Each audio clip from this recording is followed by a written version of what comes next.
그 잠깐만요.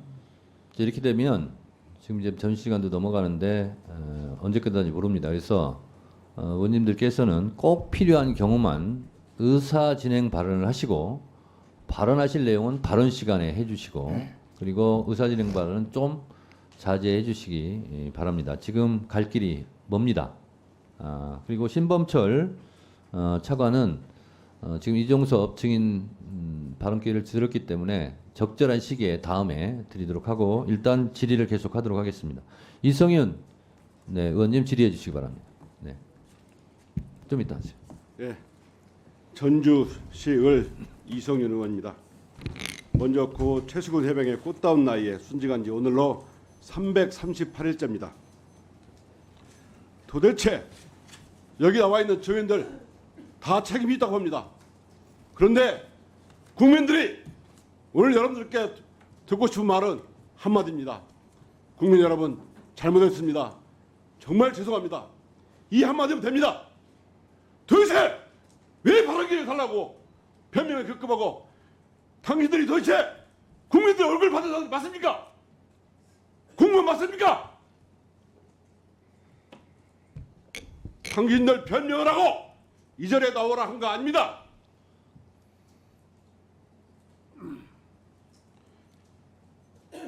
이 사건을 보고 제가 느낀 게 있습니다.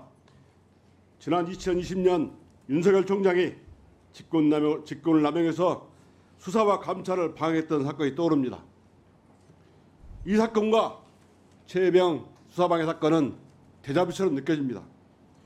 2020년 4월달 한동수 감찰부장이 윤석열 측근 한동훈을 수사하겠다고 조사하겠다고 총장실로 가자 윤석열 총장은 책상에 다리를 올려놓은 채 보고를 받았습니다.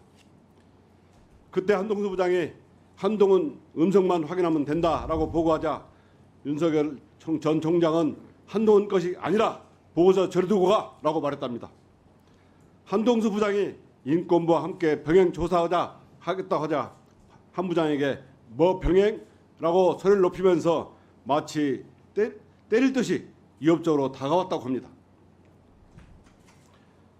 그 무렵 제가 중앙지검장으로서 당시 윤석열의 최측근 한동훈 검사장을 수사할 당시에 윤석열 전 총장이 저에게 전화를 걸어와 무지막지하게 화를 냈습니다.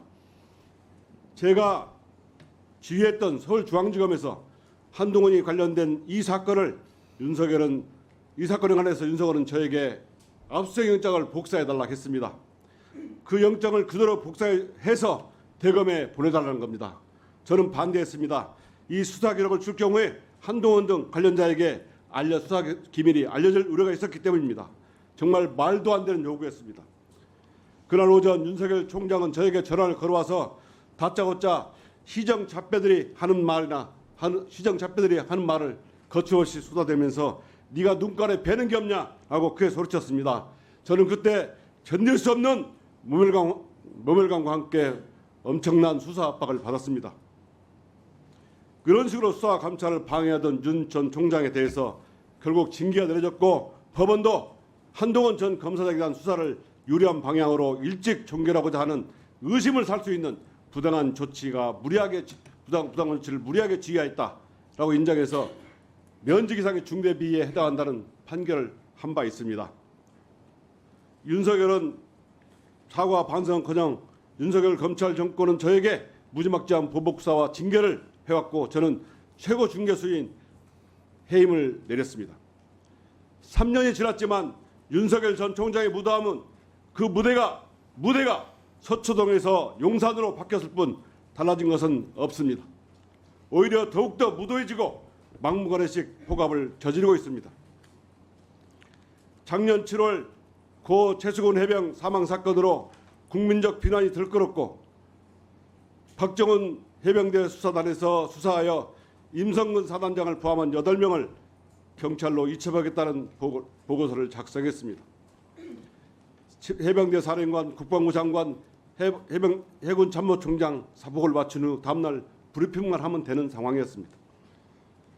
그런데 평온했던 상황은 다음날 국방비서관으로부터 보고를 받은 윤 대통령이 이런 일로 사단장을 처벌하면 대한민국에서 누가 사단장을 할 수 있겠느냐라고 격려하면서 벽갈수도 바뀝니다.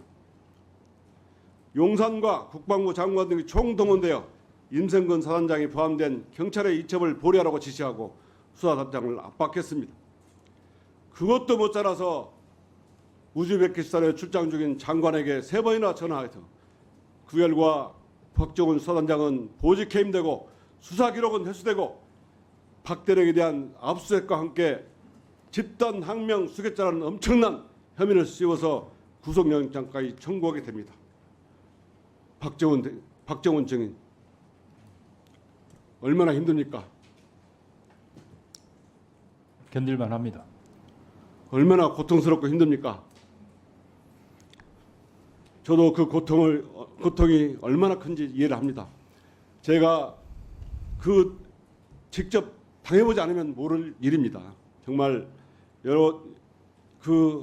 이 정권은 그 자식이 죽은 어머니께서 왜 우리 자식이 죽었는지 제발 이유는 알자고 그렇게 하소연했는데도 거부권을 행사하고 이렇게 압력을 낸 당사자들은 여기 나와서 부인하고 있습니다.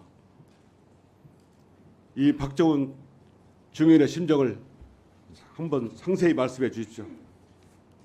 그 당시 이첩을 결정했을 때 마음속 깊이 생각했던 감정을 한번 말씀해 주시기 바랍니다.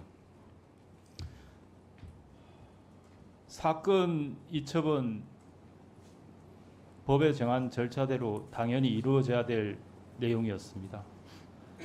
지금까지 국방부에서는 단순 이첩 보류만을 명령을 했다라고 합니다.